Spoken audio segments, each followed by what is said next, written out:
Hello भाई, नमस्ते, प्रणाम। धर्मेंद्र दीवाना इंटरटेनमेंट में आप लोग का स्वागत है। भोजपुरी का सबसे पहले खबर देखने के लिए धर्मेंद्र दीवाना इंटरटेनमेंट का आप लोग सब्सक्राइब और शेयर करें।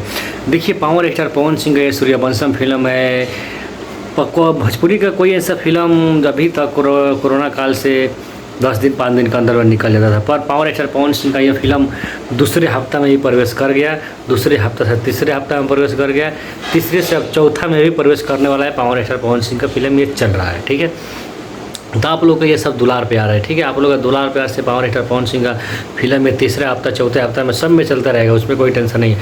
पावर स्टार का पवन सिंह का ये जो फिल्म है वो सुनने में अभी आ रहा है कि पावर स्टार पवन सिंह का अभी 3 हफ्ता में ये film power star Pawan Singh का 12 करोड़ से ऊपर ये कमाई कर लिया है। देखिए जो कलेक्शन है वो बहुत ज़्यादा होगा। इससे भी सब फिल्म का ही रिकॉर्ड निरहुआ का जो भी फिल्म का सबका रिकॉर्ड तोड़ कर रख देगा। आप लोग का सिर्फ दुलार प्यार चाहिए।